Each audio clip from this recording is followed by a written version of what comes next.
технологийн томчууд бүгдээр IBM-с айдаг. Бүгд IBM-с имээдэг. Стив Джобс хүртэл анх одоо компани байгуулж байхдаа IBM-ийг л даах мөрөдөлтэй ч юм уу те. Энэ бол ер нь бол салбарыг өөрчлөх хэмжээний маш тийм том мэдээ байлаа ер нь бол.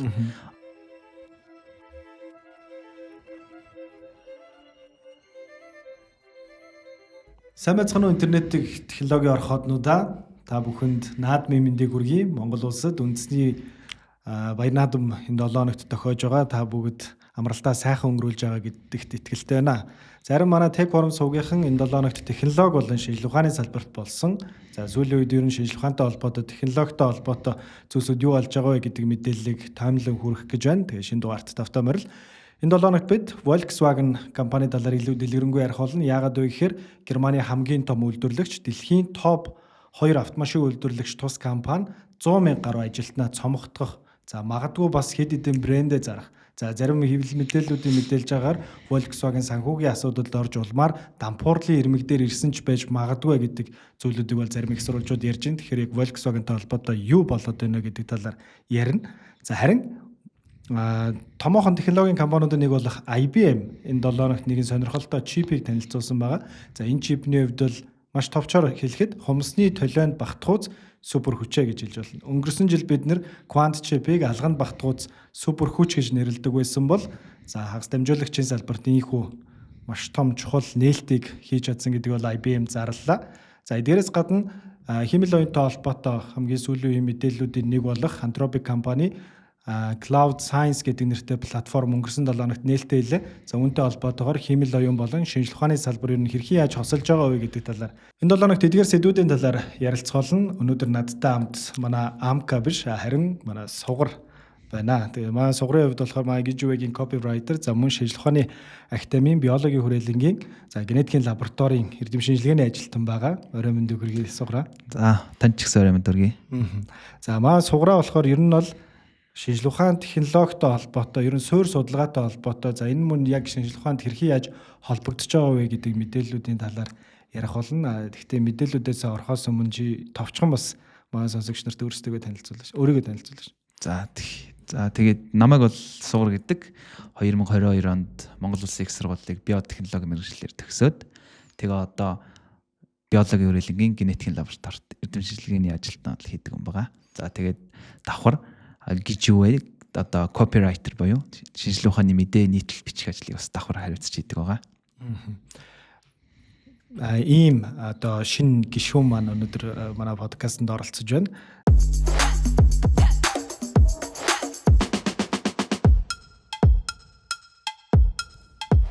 Take it easy. Технологиг амраар таны гарт хүргэнэ.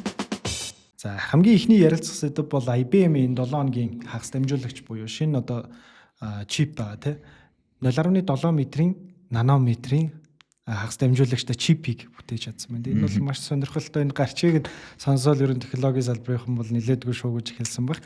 Яагаад вэ гэхээр яг одоогийн үйлдвэрлэлд байгаа хамгийн дэвшилтэд чип бол 2 нанометрийн чип байгаа. За TSMC, Samsung гэх мэтчлэн томоохон компаниуд бол хамгийн дээд нь энийг ашиглаж байна. За хамгийн сүүлийн ухаалаг гар утснуудыг бид нар харж үзвэл те 3 нанометрийн хагас дамжуулагчтай iPhone 17 Pro гэхэд л 3 нанометрийн хагас дамжуулагчтай чиптэй. Тэгэхээр 0.7 гэхээр 1 нанометрээс буюу нанометрээс доошо төвшин ингэж одоо авчирж штэ. Тэгэхээр энэ ер нь хэр чухал нээлттэй. Энэ бол ер нь бол салбарыг өөрчлөх хэмжээний маш тийм том мэдээ байлаа ер нь бол.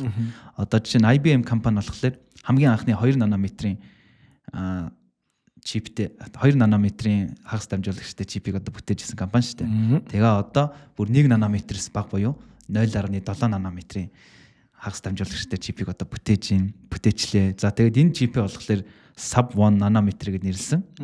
За ерөнхийдөө бол одоогоор бол яг уламжлалт чипний хэмжээг багасгах арга одоо физикийн хязгаартаар ерөнхийдөө бол тулж байгаа гэж хэлж байна. Тэгээ яг энэ яг үед экзектэй цаг үед бүр ийм гайхалтай чипийг бүтээж байгаа нь бол үнэхээр салбарынхны хувьд бол маш том онцлогсон мэдээ. Одоо хамгийн гол онцлог нь бол одоо яг 2 нанометрийн хагас дамжуулагчтай чипэд яг хумсны толионы хумсны чинээ чипэд 50 тэрбум транзистор багтаах боломжтой байсан. Харин IBM-ийн шинэ чип болохоор 100 тэрбум транзисторыг бүр багтаацсан байгаа. Энэ бол үнэхээр гайхалтай зүйл юм байгаа юм л да. Яг одоогийн технологийн салбарын гол асуудал болох те санахойн чипний асуудал дээр бол маш том ахиц гарах боломжтой гэдэг ийм таамаглал байгаа юм. Өөрсдөө хэвлэлийн мэдэн дээр ч гэсэн энийг онцолсон байна. За хэмэл оюуны тооцоололт бол одоо SRAM буюу одоо Static Random Access Memory буюу ийм төрлийн санахойн чипнүүд бол маш их хэрэгтэй байдаг. За хэмэл оюунаас ямар нэгэн статик мэдээлэл авах эсвэл ямар нэгэн мэдээллийг шууд түргэн боловсруулж өгөхөд бол энэ чипнүүд бол ашиглагддаг байгаа. Энэ чипнүүд бол 2-3 нанометрийн хагас дамжуулагчтай. Энэ 0.7 руу буюу энэ түүнээс доошо буугаад ирэхээр мэдээж бол маш их богино хэмжээнд энэ чипнүүдийг багтаах боломж бүрдэж эхэлнэ буюу яг одоогийн тооцоолол системийн хэмжээнүүд айгүйх багасна. Дата дувын хэмжээнүүд багасах боломжтой. За нөгөө талаасаа эрчим хүчин дээр маш их хэмнэлтийг хийх боломжтой буюу одоогийн ашиглаж байгаа чипнүүдтэй харьцуулахад дээдл нь 70% хүртэл эрчим хүч хэмнэх боломжтой. За санахоо хурдны хувьд бол нэг 40% хүртэл бол одоо хурдсгах боломжтой. Ийм одоо өөрсдийнхөө эвлэлийн мэдээнүүдээр бол тоон дээр онцолсон байна. Тэгээд IBM бол яг түрүүн Суграгийн хэлсэнчлэн ийм суурь шинжлэх ухааны технологиудыг нээж илрүүлж за тэр лицензээ бусад томоохон үйлдвэрлэгч компаниудад өгдөг те. Одоо IBM-ийн лицензийг Samsung ашигладаг, TSMC ашигладаг. Тэгж өөрсдөө хагас дамжуулагчийг ус үйлдвэрлэж чаддаг те. Тэгэхээр яг энэ жижигхэн зайд тэр их хагас дамжуулагчийг ашиглахын тулд нэг 3D бүтц ашигласан гэдэг нь шүү дээ. Тэгэхээр тэр нь ямар учиртай? Ерөнхийдөө бол IBM-ийн судлаачид яг зарласнаар наноstack хэмээх одоо цоошин транзисторын архитектурыг ашигласан байгаа. За тэгээ уг архитектур нь болохоор транзисторуудыг зөвхөн нэг хавтгаад байрлуулах бас бос одоо босоо чиглэлд давхарлсан одоо шатлсан байдлаар зохион байгуулад за ингээд 3 хэмжээс дараалсан интеграцчлалыг ашиглаад нэг чипэнд маш олон транзисторыг одоо багтаах боломжтой болцсон юм байна л да. Тийм болохоор яг энэ шинэ архитектур нь одоо энэ гайхалтай чипийг бүтээхэд бол тусалсан байна л гэж. Технологийн салбарт нэг юм сонирхолтой одоо хошин яриа гэдэг ч юм уу нэг юм хэллэг өгдөг байхгүй. Технологийн томчууд бүгдээр IBM-с айдаг тийм бүгд IBM-с имээдэг. 1984 оны Apple-ийн хамгийн алдартай одоо commercial байна тийм маркетинг. За тэр нь юу байсан бэ гэхээр 1984 хизээч 1984 шиг байхгүй буюу IBM-ийг бид нар бут цохиж гарч ирнэ. Тэгээ өөрсдийнх нь реклам нүртэл бас IBM-ийг бут цохиж байгаа тийм агуулгатай байсан те. Тэгэхээр ер нь яагаад IBM гэж IBM-с ер нь яагаад гэдэг юм бэ? Чи юу гэж бодож байна? Одоо Steve Jobs хүртэл анх одоо компани байгуулж байхдаа IBM-ийг л давах мөрөдөлтэй ч юм уу те. Одоо жишээ нь алдартай зураг нь байдаг шүү дээ. IBM-ийн логоны өмнө дон торгоо гаргаад авахулсан те. Тэр зураг байна. За тэгээд IBM бол 100 гаруй жил оршин тогтнож байгаа компани. Энэ бол үнэхээр гайхалтай. Тэгээд 100 гаруй жил оршин тогтнож байгаа гол нууцуудын нэг нь болохоор одоо энэ судалгаа хөгжүүлэлт шинжилгээ ухаандаа хөрөнгө оруулалт нь хизээч буурдаггүй. Байнга өсөж яадаг. За тэгээд энийгээ бизнесийнхээ гол цөм болгож ирсэн явдал байгаа. За тэгээд IBM Research гэдэг байгуул одоо IBM-ийн доотлын байгууллага байгаа. Тэр нь болохоор одоо дэлхийн хамгийн том аж үйлдвэр шинжилгээ ухаан хосолсон байгууллагуудын нэг. Дэлхийд даяар 18 байршилд 11 судалгааны лаборатори үйл ажиллагаа явуулдаг. За тэгээд анх байгуулагдсан цагаас хойш 110 мянга гаруй одоо шинжилгээ ухааны өгөл хэвлүүлсэн байна. IBM компани. За тэгээд энэ явцдаа бүр 110 мянга. Тий. Хөөх. За тэгээд энэ явцдаа бол 6 Нобелийн шагналтан IBM-с төрсэн байна. За тэгээд математикийн салбарын Нобелийн шагнал гэдэг Тьюрингийн шагнал байгаа. Тэрийг 7 удаа хүртсэн байна IBM-ийн компани ажиллагчид. За тэгээд компьютер ерөнхийдөө бол IBM компани миний бодлоор суур судалгаанд хэрэглээний биш ер нь суур судалгаанд төлхөө хөрөнгө оруулалт хийж хийдэг, маш их патент авдаг. За тэгээд ерөнхийдөө бол дараагийн 10-аас 20 жилийн технологийн үндсийг тавих хэмжээний судалгаануудыг хийж хөрөнгө оруулалтаар одоо энэ нууц нь одоо хүртэл амжилттай оршин тогтнож байгаа нууцны болоо гэж боддөө. Ингэж бодож болох нь шүү дээ. Одоо үйлдвэрлэгч компаниудын хувьд те хин IBM-ийн лицензийг төрүүлж авч ийн тэр нь илүү давуу талтай болох. Тийм, ер нь бараг дөө тий. Тиймэрхүү. Тэгээд IBM-ийн хувьд бол ийм сонирхолтой нэг нь маш чухал байж болох үз. За яг одоогийн байдлаар бол өөрсдийнх нь хэлж байгаа мэдээллээр бол нэг 5-аас 10 жилийн дараа энэ чип бол хэрэглээнд нэвтэрч эхэлнэ гэдэг мэдээллүүдийг өгсөн байна. За магадгүй бас TSMC, Samsung бас энэ чипний лицензүүдийг аваад тэгээд бидний ухаалаг гаргацсанд бол нэг хэдхэн жилийн дараа ч гэсэн орж ирэх магадлалтай ийм зүйл байна. Тэгээд үргэлжлүүлээд бас автомашины салбарын талаар ярихад автомашины энэ 7 хоногийн онцлог загваруудын талаар ярихгүй ер нь автомашины салбарт юу болж байгаа вэ гэдэг талаар би бол ярихаар бэлтгэсэн байгаа. Тэгэхээр нэг ийм сонирхолтой үйл явдал болж байна. Нэг том шилжилт болж байгаа гэдэг бол ер нь ганцхан автомашин сонирхогчд биш те бүхэн мэдж байгаа. Тэр нь юу вэ гэхээр Хятад гэдэг маш том тоглогч автомашины салбарт гараад ирчихсэн сүүлийн 15 6 жилийн хугацаанд. Тэгсэн чинь нөгөө талд Америк, Япон, Солонгос, Европын томоохон тоглогч нар юу хэрхэн яаж амьд үлдэх вэ гэдэг дээр л гол өрсөлдөөнө хийж байгаа гэсэн үг. Үүний хамгийн тод жишээ бол Volkswagen байна. За энэ 7 хоногт Volkswagen-тай холбоотой нэгэн чухал мэдээлэл ойрын их сурвалжуудаас бол цацагдсан нь юу байсан бэ гэхээр хэдэн жилийн дотор 100 мянган гаруй ажилтнуудаа бол цомготгоод Герман дахь 4 үйлдвэрээ хаах юм байна. Яагаад гэж бодож байна? За одоо үнэхээр хэлж мэдгэхдээ Volkswagen бол одоо Германы баг брэнд компани гэж хэлж болно шүү дээ. Одоо Америкийн брэнд Ford гэдэг шиг тий. Ford гэхэр шууд Америк гэж боддог шиг Volkswagen гэхэр шууд л Герман чанар Герман Mercedes-Benz-тэй адилхан л аврах том компани шүү дээ. Ер нь бол өөрсдийнх нь хэлж байгаа тайлбар болохоор за нэгдүгээр худалдааны тариф өндөр болж эхэллээ. За хоёрдугаар өрсөлдөө маш их ширүүсэж байна. Буюу хятадын тоглогч нар асар хурдан орж ирж байна. За өөрсдийнх нь бас баримталсан хэд хэдэн технологи инновацийн алдаанууд байгаа. Сахилгаан хөдөлгүүрийн энэ шилжилтэн дээр бол тийм шуурхай байж чадаагүй. Яг өөрсдийн гэсэн тийм сахилгаан автомашины инновацийг одоо л Volkswagen-ы дор байдаг 12 брэнд бол бүтээж чадаагүй. Аль нь ч ер нь бол тий. Одоо чи Porsche-гийн одоо сахилгаан машин гэхээр Taycan гэл янз янзын загварууд байгаа л да. Гэхдээ яг ингэж хүлээн зөвшөөрөгдсөн бүтээгдэхүүн хэрэг нь байхгүй. Өөрсдийнх нь тайлбар бол энэ. Харин яг энэ чиглэлээр судалдаг сэтгүүлч нарын гаргаж байгаа өнцгүүд яг юу байгаа вэ гэхээр за нэгдүгээрт бол буруу зохион байгуулалт, хоёрдугаарт ажиллах хүчинтэй холбоотой. За ер нь бол Volkswagen бол дэлхийд даяар 600 мянган ажилтнтай юм байна. За энэ 600 мянган ажилтныг бол одоо тоогоор нь авах юм бол за 630 мянган ажилтнтай.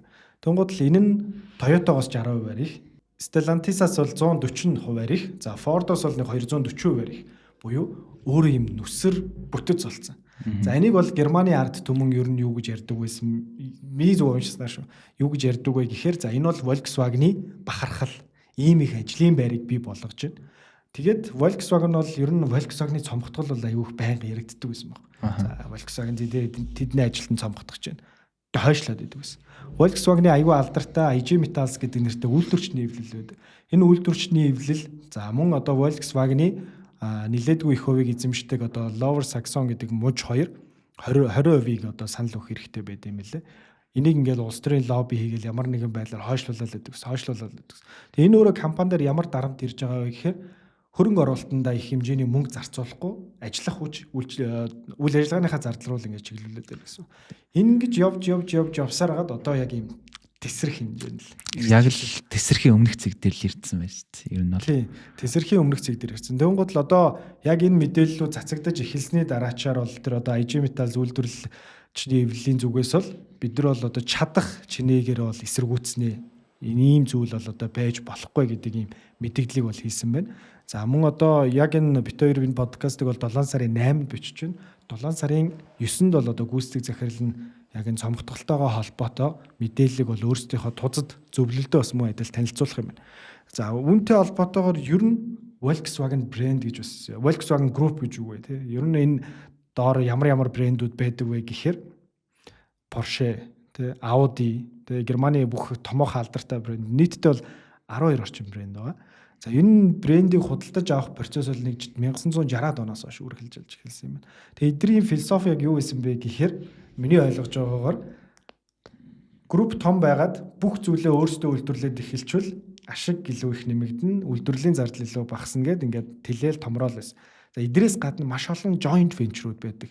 Одоо энэний дараачаар бас бид нар дэлгэрэнгүй ярих бол энэ Америкт гарч ирж байгаа нэгэн шинэ стартап байгаа. За Rivian гэдэг автомашин үйлдвэрлэдэг. Тэгээ Rivian-ы бас хувь эзэмшдэг.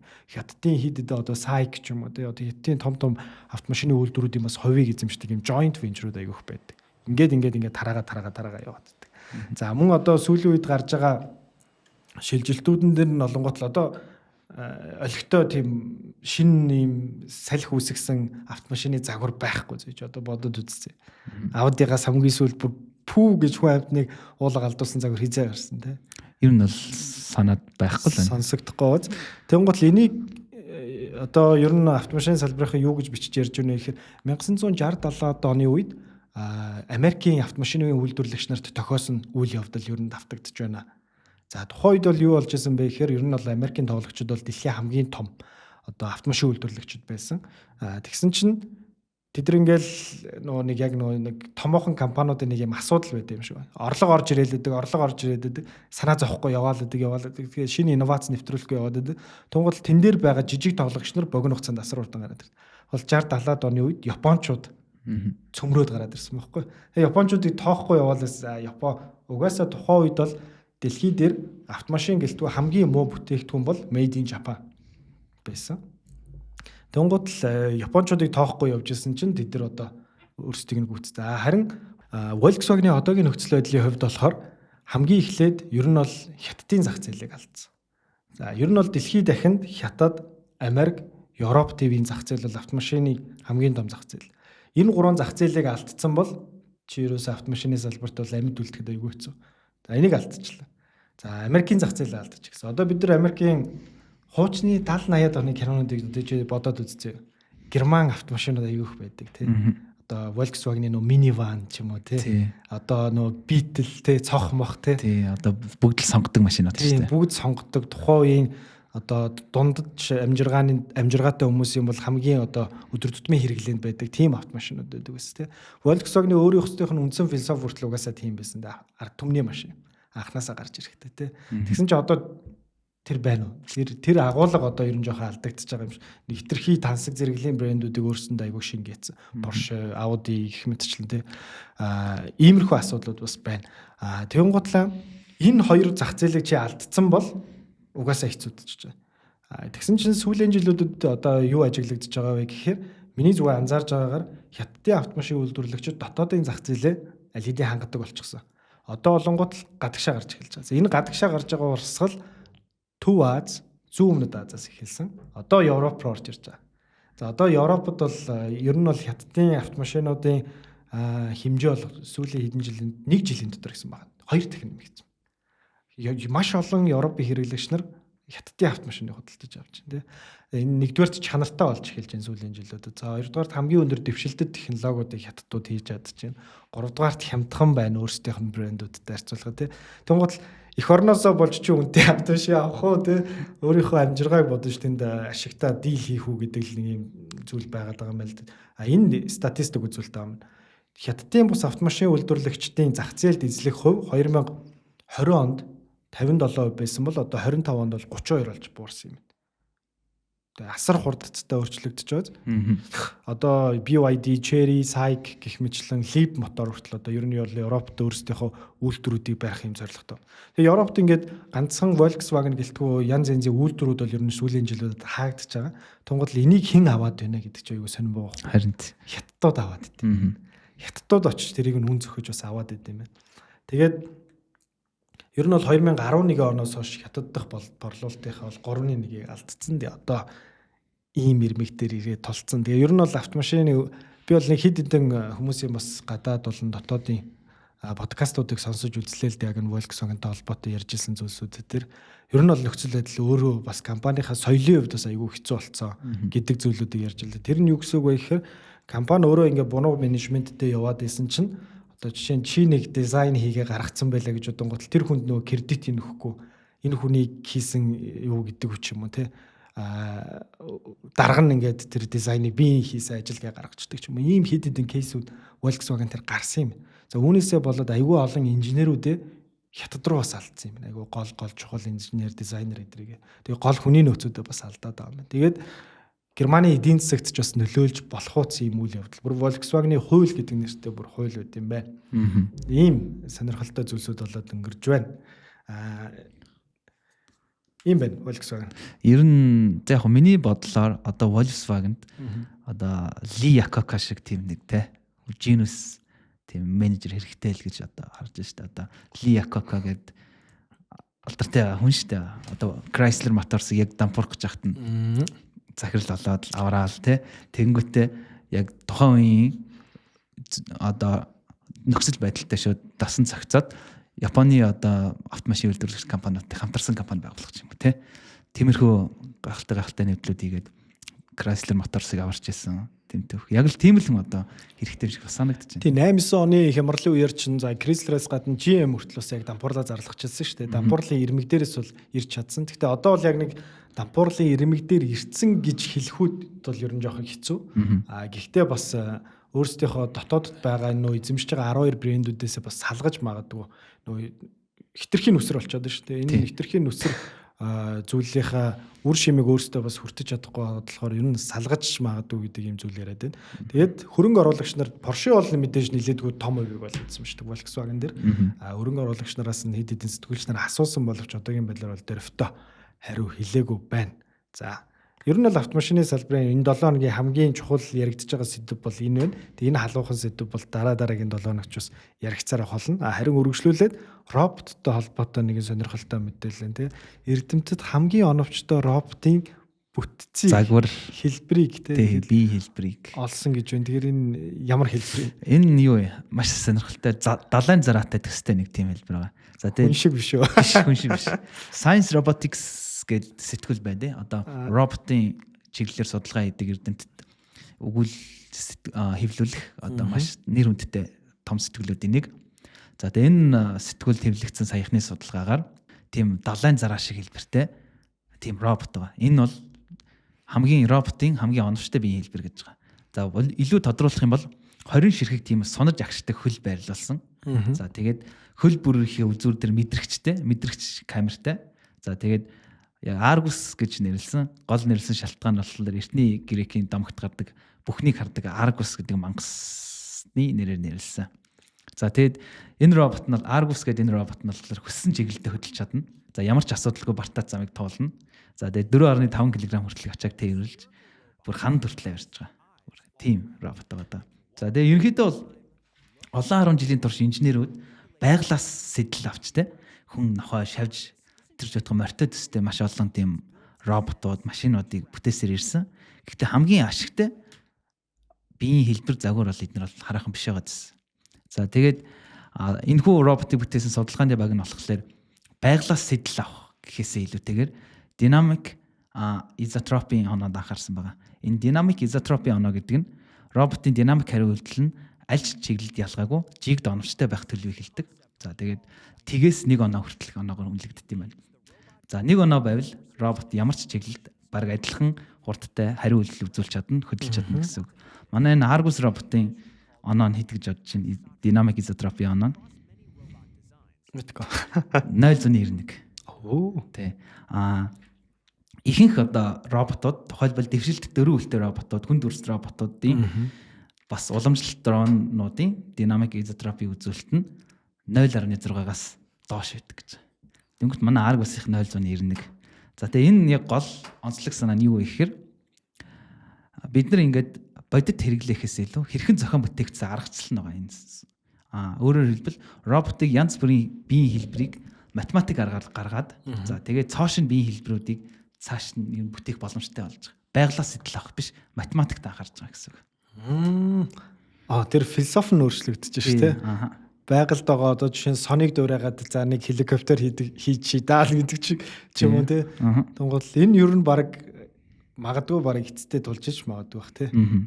Бас маш олон тим кейс, маш олон дизайн тий байдаг учраас айгуу сонирхолтой мэдээлэл. За үргэлжлүүлээд ер нь хэмэл оюунтай холбоотой зүйлийн талаар ярихгүй болохгүй мэдээж хэмэл оюун зүйлүүд буцалсаар л. Тэгээд Gemini 3.5 Pro загвар бол энэ сард бол танилцуулагдах магадлал айгүй өндөр байна. За энэ загварын хувьд бол яг одоо технологийн салбарыг шуугуулад байгаа Anthropic-ийн Fable 5 гэдгээс ч бүр илүү өндөр хүчин чадалтай байх магадлалтай гэдэг ийм бенчмаркууд бол лиг хийгдсэн буюу цацагдсан байна. За 3.5 Pro-гийн хувьд бол миний хувьд бол бас мөн маш өндөр хүлээлттэй байгаа. Яагаад вэ гэхээр Gemini бол өдөр тутмын хэрэглээнд бол хамгийн сайн хэмэл оюуны загвар. Ялангуяа надад бол айгүй их тохирж байгаа. ChatGPT ихээс илүүтэйгээр. За нөгөө талаасаа cloud дээр бас нэг шинэ зүйл гарч ирсэн нь Cloud Science гэдэг нэртэй шинэ платформ энэ 7 хоногт мэндэллээ. За энэ платформ бол Anthropic-ийн шинжлэх ухааны салбарт хөл тавьж байгаа гэдгээ мэдэгдэж байгаа юм аль биесний мэдэгдэл гэж хэлж олно.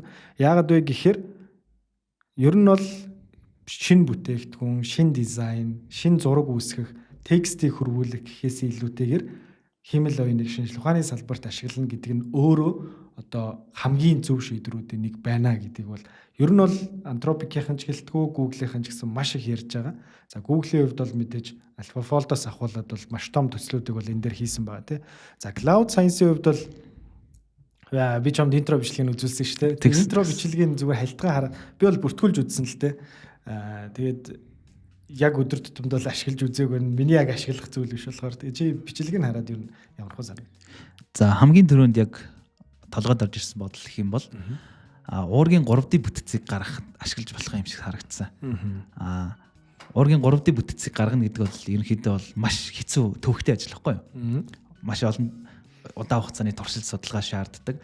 Тэгэнгүүт 2020 он 21 оноос эхлээд хиймэл оюун ухааныг уургийн 3D бүтцэд одоо гаргахад ашиглаж эхэлсэн тий. AlphaFold 2 өөр юмнууд байгаа. Тэдний ачаар ингээд уургийн 3D бүтцийг бүр амин хүчлийн дарааллаас нь эхлээд маш үнэн зөвөр тогтоож чаддаг болсон. Тэгээд энэ яг хамгийн их одоо шинжлэх ухааны салбарт хиймэл оюун ухаан орж ирвэл юу хийж болох вэ гэдгийг яруу тодор харуулсан анхны томоохон гайхалтай жишээ. Тийм болохоор Anthropic-ийн энэ шинэ загвар ямар ч гэсэн уургийн 3D бүтцийг гаргахад туслах юм байна, боломжтой юм байна гэдгийг бол ойлгосон. Тэгээд цаашдаа илүү олон гоё боломжуудыг бас судлаачдад өгөх хаа. Одоо миний уншиж ойлгож байгаагаар болохоор ер нь бол судлаач нарын ашигладаг янз янзын платформуд байд юм ба шүү дээ. PubMed гэж байна, Jupyter Notebook гэж байна. За R хэллэг кодчлын орон, Cluster терминал гэдэг ч юм уу. Ер нь бол айгүй олон платформуд байд юм шүү дээ. Эдгээр айгүй механик ажиллагаа ихтэй гинэ. Тийм механик ажиллагаа ихтэй юм уу те? Бага. Одоо жишээ нь тэр R гэдэг чинь бол статистик хийдэг үндсэн програм баггүй юу судлаачтай. Тэгэл бид нар чинь тийш нэгээд код бичиж оруулна те. Бэлэн дата, түүхий датан дээр ажиллагаа хийн, ерөн жоох ажиллагаатай. Сархад жоохон төвхтэй. Энэ 60 гаруй платформыг нэгтгээд тэгээд ингэж гаргаж байгаа платформ гинэ. Тэгэхээр нэг юм цогц юм байх гэдэг шүү те. Харин те. Сэтгэл хөдлөх болж байна. Тэгээд энэ дээр айгүй сонирхолтой нэг юм байгаа.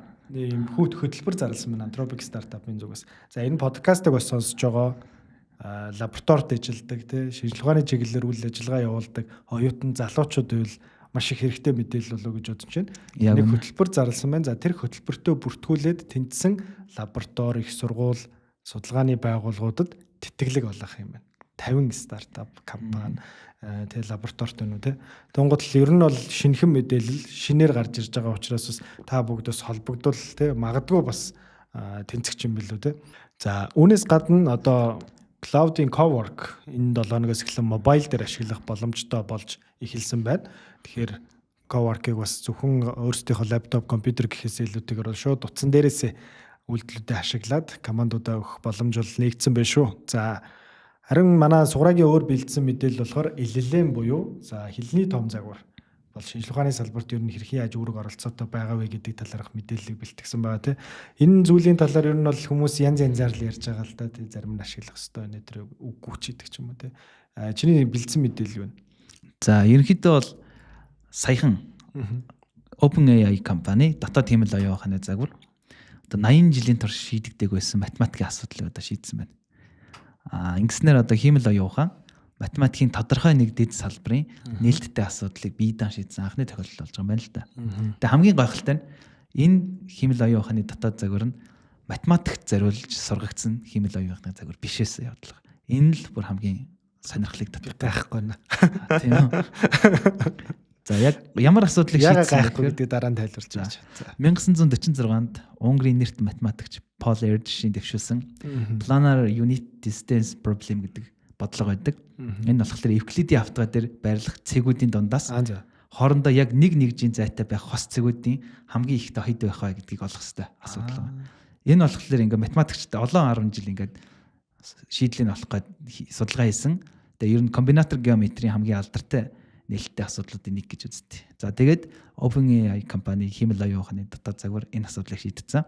За тэгээд хөндлөнгийн математикчдыг оролцуулаад хэрхэн шийдсэн гаргалгааг нь хараад тэг хамтарсан үйл бичиж хэвлүүлсэн байна.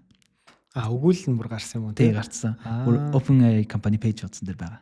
Тэг. За тэгээд ерөнхийдөө бол зөвхөн энэгээрч зогсохгүй 2025 онд бол яг LLM-үүд хиймэл шинжлэх ухааны салбарт бол маш их хүчтэй хүч төрж орж ирлээ. Одоо Gemini олон улсын математикийн олимпиадад одоо алтан медаль урьдсан. 2021 онд ийм амжилтыг 2043 оноос нааш үзүүлэх боломжгүй гэж ер нь хамгаалж ирсэн юм байна. Тий. Тэгэхэд өнгөрсөн жил алтан медаль хүртсэн байна.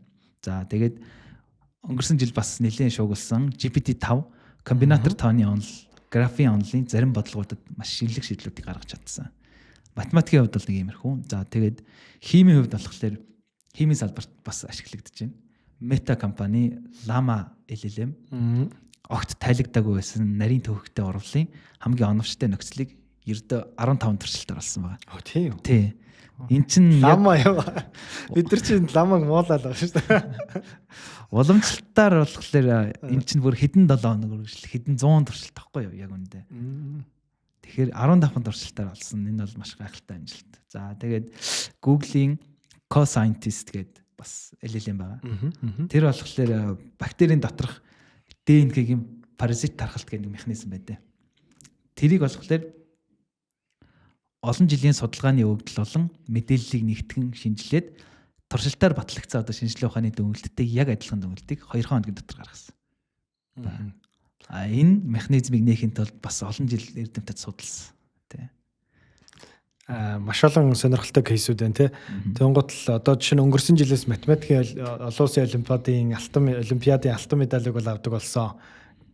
Гэдгээс л ер нь бол те математикт бол ер нь энэ хэмэл оюун LLM гэдэг зүйлүүд бол ер нь маш сайн байх юм байна гэдгийг бол тэр чигээрээ хүмүүс масс ер нь мэдчих хэлсэн гэсэн үг тийм. Тэгээд энэ дээр би юу гэж бодож байгаа вэ гэхээр миний зүгээр уншиж судалж ирснээр болохоор химэл оюун одоо ийм зохиомл үүсмэл юмн дээр маш сайн байна. Математик өөрөө хүн төрлөختний зохиосон хэл цоошин шинжилгээ ухааны тийм. Тэгвэл энэ зүйл анханасаа өөрөө ийм програмчлагдсан гэх юм уу те нэг юм анханасаа ийм дүрм журамтай анханасаа ийм том ёто тийм зүйл байсан. Тэнгууд яг энэ загваруудын дагуу химэл оюун маш сайн ажиллаж чадж байгаа гэсэн. Тэнгууд химэл оюун юун дээр сайн ажиллаж чадахгүй нэ гэхээр физик. За физикийн онлын тооцооллуудыг бол хийж байгаа байх зөө. Симуляц ч юм уу те. Тэнгууд л яг ийм бодит физик дээр юу нь яг юу болж байгаа гэдгийг химэл оюун мэдхэд өөрөө маш хэцүү. За нөгөө талаасаа уургийн бүтэц дээр одоо энэ яг AlphaFold-ыг хийсэн нөхөр болох Demis Hassabis ер нь юу гэж хэлжсэн бэ гэхээр энэ бол миний яг ингээд судалж ирснээр бол ер нь уургийн бүтэцийг тооцоолно гэдэг чинь математик юм бэл гэдэг чийсэн бохоггүй. Тэгээд энэ талаасаа ингээд аюу сайн байгаа гэдэг ч юм уу те. Тэнгуул чинь нөгөө генийн дараал лидер чинь бас ер нь математиктэй ойролцоо шүү дээ те. Тэгээ ер нь бол биологийн сурч математик шүү дээ. Тэгээд шинжлэх ухааны яг ийм зүйлүүд дээр аюу сайн байх юм байна. Ер нь бол энэ хүний өөрсдийнх нь бүтээсэн зүйлүүд тэгээ эдгээр дээр аягүй сайн байна. Тэгээ одоо тэгвэл химэл оюун ганц үлдэж байгаа жоох. Ер нь дутуу байгаа зүйл нь ер нь юу юм бэ? Бодит орчныг мэдэхгүй байна. Тэгээ бодит нөхцөл байдал ер нь яг юу болж байгаа гэдгийг мэдэхгүй байна.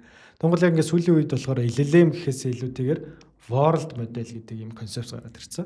Яг ингээд бодит үйлдэлийг, бодит зүйл яг ингээд бодит орчин чинь яг юм байгаа шүү гэдгийг химэл оюунд юм сургадаг юм концепц Google-ийн өөрсдийнх нь бас world model бол өнгөрсөн жил гарсан л та. Тэгээд энэ чиглэл рүүгээ илүү явж иж LLM гэнэ AGI гэдэг зүйл төрнө. Ер нь бол их судлаачид LLM бол AGI буюу тий хүн шиг юм ерөнхий оюун ухаантай бол болж чадахгүй. За харин ийм world model шиг зүйлүүд дээр ингээ хүчээ нэмээд эхэлчих юм бол магадгүй болно гэдэг нэг ийм зүйлүүдийг яриад байгаа юм билээ.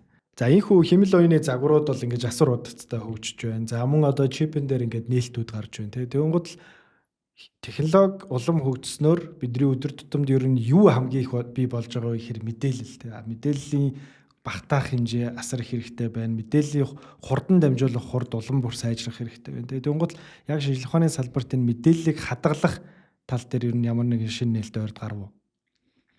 За мэдээллийг одоо дөрвтийн тооллын систем боيو ДНХ-д суурилсан аденин, гуанин, цитозин, тимин гэсэн дөрвөн азуудлах суурь дээр хадгалах шинэ технологи ер нь бол гараад ирсэн байна. За манай биотехнологийн ирээдүйд одоо хийгдэх тийм хүлээгдэж байгаа том нээлт бүтээллүүдийн дунд биокомпьютер гэдэг зүйл ордог. Биокомпьютер нь бол мэдээж уламжлалт 2-ын тооллын систем ашиглах биш. Яг саяны хэлсэн шиг ДНХ-д суурилсан 4-ийн тооллын систем ашиглах тийм компьютер байгаа. За тэгээд Atlas Data Storage гэдэг биотехнологийн компани Сан Франциско тавтай. Энэ компани болохоор Atlas Ion 100 гэмэх одоо мэдээлэл хадгалах системийг боловсруулсан байна.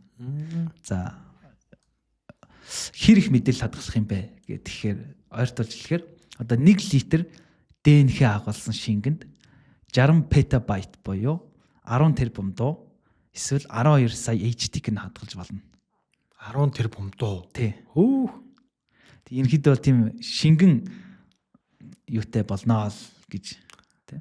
Өнгөрсөн жилээс яг миний санаж байгаагаар хамгийн анхны биокомпьютер худалдаанд гарч эхэлсэн ингээ CL1 гэдэг нэртэй биокомпьютер үүснэг $80,000 орчим доллар байсан санагдчихэв. Одоо яг ер нь бол вебсайт руу н ороод харвал худалдаанд байгаа бах гэж бол бодож байна. Ойртол харав. Тэгвэл ер нь яг биокомпьютер гэж яг юу хэлээд байна? Бидний энэ орчин үед ашиглагдж байгаа өдөр тутмын PC-нүүд, лаптопууд, ухаалаг утаснууд бол ер нь захиур суурьтай хагас дамжуулагчдэр бол ажиллаж байгаа шүү дээ. Тэгвэл биокомпьютер гэхээр амьд юм байх гэдэг юм. Энэ болохоор амьд био гэдэг нь ДНХ-г ашиглаж ДНХ-г цагуурын оронд ашиглана гэсэн үг. Нэгсэндээ. Тэгээд яг 4-ийн толлын систем ашиглана гэдэг нь 2-ын толлын систем ашигладаг одоогийн сонгодог компьютеруудаас хамаагүй илүү өндөр өвчин чадалтай, хамаагүй их мэдээлэл хадгалах боломжтой тийм компьютер байгаа. Эрчим хүч хамаагүй бага зарцуулна. Тий, бас эрчим хүч бага зарцуулах боломжтой. Миний уншижсэнээр болохоор хүний тарих тий яагаад тийм гайхалтай вэ гэхээр бид нар асар их хэмжээний мэдээлэл боловсруулж чадна. Супер компьютер гэсэн бидний тарихнаас илүү их хэмжээний мэдээллийг боловсруулж чадна. Бидний тарих юугаараа тийм онцгой вэ гэхээр асар бага энергиэр тэр их хэмжээний одоо мэдээллийг боловсруулад байгаамаа гэдэгтэй л байгаамаа л гэж ойлгож байгаа байхгүй. Тэгвэл гот л яг магадгүй бас энэ тарих шиг биш юм а гэхэд тэр хэмжээнд төгөхөөц тийм технологиг л хайгаад ирнэ гэж ойлгож болох уу энэ яг энэ технологи хийдэг нөхдүүд. Тийм, ер нь бол тэгж ойлгож болно. Угаасаа амьд организм гэдэг чинь угаасаа ингээл байглаас саяас хамгийн гол өгөгдлүүдийн нэг нь энергийг хэрхэн өөр ашигтай зарцуулах вэ гэдэг чтэй. Одоо дижитал мэдээллийн системийн үндсэн зарчим тэг ба нэгийг ДНХ-гийн 4 азотлох суурьтай харгалзуулах зарчмаар ажиллана. Тухайлбал аденин нь тэг, цитозин нь тэг1, гуанин нь тэг, тимин нь 1 гэх юм энэ. Ингээ кодчилна. За тэгээ эдгээр ДНХ-гийн азотлог суурьуудыг зохих дараалалаар нь байрлуулсан хиймэл ДНХ-г, artificial ДНХ-г лабораторид нийлэгжүүлнэ гэж байна. За тэгээд үүссэн тэр хиймэл ДНХ-г одоо шинжилгээ ухааны салбарын бол хөлдөө хатаах, тоосруулах хатаах гэж тийм усгүйжүүлж нунтаг хэлбэртэй болгоно. За тэгээд бат бөх ган капсулт хадгална гэж. За тэгээд тэрэндээ хэдэн жил хадгалсан болно. За тэгээд нөгөө мэдээллээ сэргээхийн тулд нөгөө ган капсулт хадгалсан нунтаг ДНХ-г усжуулаад шингийн хэлбэрт оруулаад за тэгээд ДНХ-ийн дарааллыг уншингуудаа буцаан 2-ын код олгоо хөрвүүлээд анхны файлыг хөглөө сэргээх байгаа. Тэгээд ягаад ДНХ ийм чухал юм бэ гэхээр нөгөө ДНХ чинь маш тогтвортой бүтцтэй. Яг зориултын одоо хүйтэн орчиндөө байх юм бол хэдэн 10,000 жилч хэдэн 10,000 жилч хадгалагдаж чаддаг. Тэгээ одоо жишээ нь Colossal Bioscience гэдэг одоо арслан зааныг амьлуулах гэдэг de-extinction хийх гэдэг компани чинь арслан зааны бүтэн геномыг Сибирээс олцсон. Сибир гэдэг чинь юу юм бэ? Хүйтэн орчин шүү дээ. Тэнгүүт нөгөө ДНХ-ийн хүйтэн орчинд маш сайн хадгалагдаад үлдсэн байгаа байхгүй юу? Тийм шалтгаантай. Миний мэдж байгаагаар Microsoft-ийн шилэнд ингэж хадгалдаг технологи байгаа мэдээллийг. Тэр бол нэг хэдэн мянган жил л санагдчихэв. 10,000 гараа хүрэхгүй байсан баха. Тэр бол тэрнээс ч урт хугацаанд файлыг хадгалах нь шүү дээ. Одоо ер нь бол айгүй нэг хэцүү юм байгаад байгаа нь юу байгаа вэ гэхээр за мэдээж бол хүмүүсийн хэрэглээ өдөр тутамдаа ингэж ихсэж байгаа боловч бид нар яг юм бодит зүйл ер нь эзэмшихээ айгүйх болчихсон. Тэгээд дижитал зүйлсүүд айгүйх эзэмшиж байгаа. Тэгэн гол одоо жишээ нь бид нар хэдэн мянган жилийн өмнө байсан хин нэгэн хааны хэрэгжилжсэн эдлийг олдог тий. Тэнгууд л орчин үед тий ерөнхийлөгч Дональд Трампыг хэрэгжилжсэн зүйлийг олъё гэнгүүт магадгүй айгу цөөхөн тий тэдэртэй ингээ харьцуулах. Тэнгууд тэр хүний өдөр тутамдаа хэрэгжилжсэн зүйл нь юу вэ гэсэн чинь нэг файлууд нь амар чухал байгаад шүү дээ. Тэр хүнийг илтгэх зүйлүүд нь тэнгууд энэ мэдээллийг хадгалах урт хугацаанд хадгалах юм технологи инновацууд айгу хэрэгтэй юм шиг санагдаад идэг л та. Магадгүй бас энэ хэмэл оюуны загвар ирээдүйд үнэхээр гайхалтай шал өөр төвшөнд ирчвэл энэ хоримтлагдж байгаа дата мэдээллүүдийг бүр олон жил бид нар ингэж ашиглаж хадгалах юм хэрэгцээ шаардлага байдаг. Зөвхөн дата төвд ингэж шитгэн жилийн хугацаатай байлах биш те. Бүр урт хугацаагаа бодвол жоохон фьючеристик юм яриа л гэсэн. Тийм. За энэ сүүлийн хоёр мэдээлэл болохоор энэ 7-8 сард болох арга хэмжээтэй холбоотой байгаа. Samsung-ийн зуны Unpacked арга хэмжээ 7 сарын 22-ны өдөр зохион байгуулагдахаар болсон байна. За харин Google-ийн Made by Google арга хэмжээ бол 8 дугаар сарын 11-нд зохион байгуулагдахаар болсон байна. Тэгээ Samsung Google-ууд бол өөрсдийнхөө шинэ ухаалаг утаснуудаа бол танилцуулна. Тэгээд энэ мэдээллийг хүрэхээс өмнө суграас сумаар байна л да. Android уу, iOS уу? iOS. Яагаад? Огт хэрэглэж үзээгүй байжгаад тэгээд саяхнаас iOS хэрэглэж эхэлсэн.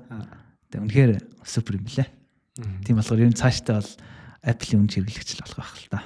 Тэр нэг бүтээгдэхүүнийг аваад тэгэл гавлагдаал явчихдаг. Харин тий. Тий, одоо гэхдээ ер нь бол яг Android-ыг хэрэглэдэг хүмүүс бас энэ технологийн салбарын сүүлийн үед бас нэг сүүлийн 6-7 сарын хугацаанд л ер нь бол Android iOS-ыг гүйцэтгэсэн шүү гэдэг зүйлүүдийг аягүй ярьж байгаа. Тэгэхээр тэрний юу гэсэн үг вэ гэхээр химэл оюунтай холбоотой. Тэгээ Google бол яг энэ химэл оюуны функцүүдийг бол Android үйлдвэрлэлийн систем дээр бол маш хурдтай оруулж ирж байгаа. Магадгүй бас энэ хэрэглэгч нарыг татах те iOS-с буцаагаад хулгайлах тийм гол төлхөөр нь бол байж магадгүй гэж бодож. За Samsung-ийн арга хэмжээ болно. Тэгээ Samsung бол яг Samsung бол хоёр арга хэмжээ жилдээ байдаг том. За нэг нь болохоор өвлийн Unpacked, нөгөөх нь болохоор зуны Unpacked. За зуны Unpacked дээр болохоор их фигддэг дэлгэцтэйгээр оцнуудад танилцуулдаг байхгүй.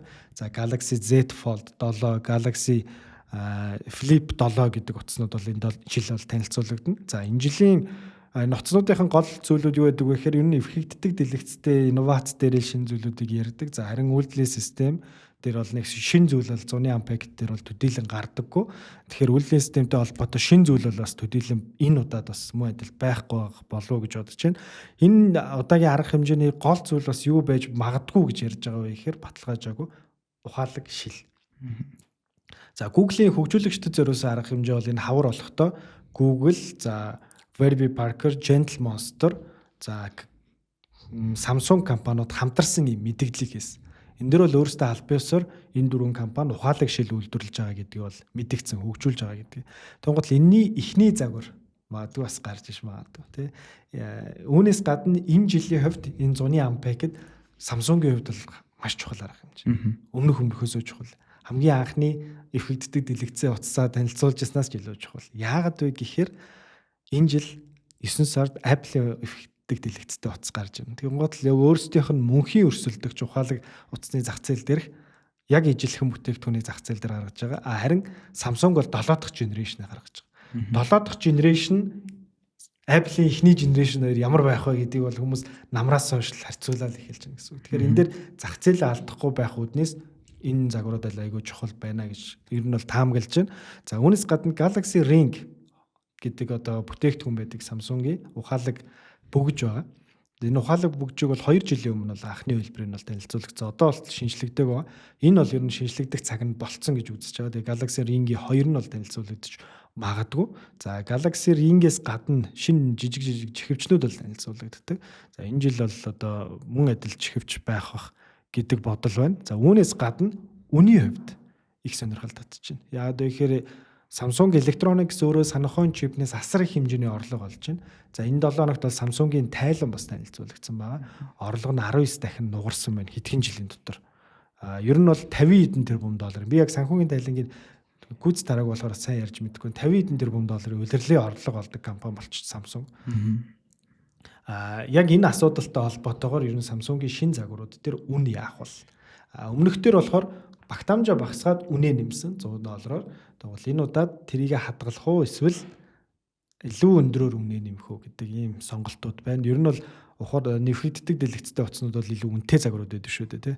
За харин Google-ийн хувьд мөн адил намар өөрсдийнхөө бүтээгдэхүүнийг танилцуулдаг Made by Google буюу яг Google-ийн хийсэн бүтээгдэхүүнүүд Pixel гэдэг утас үү тий.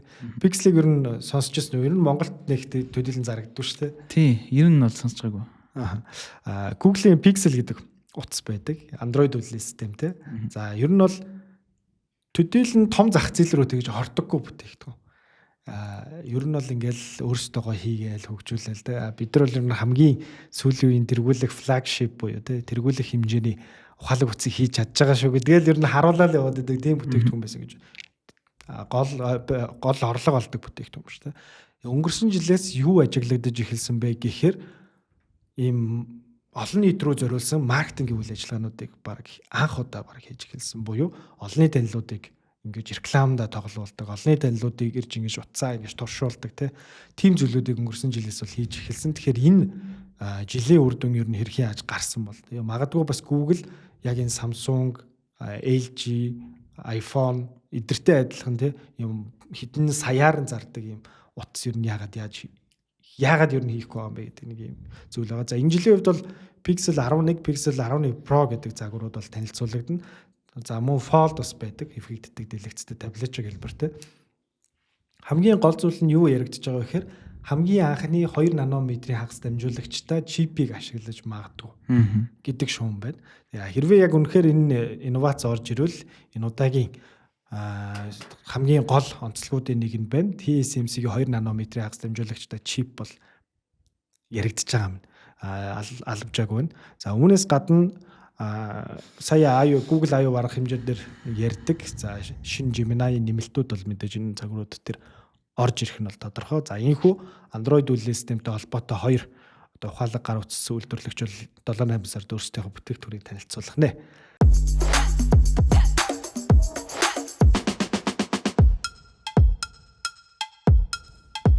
Take it easy.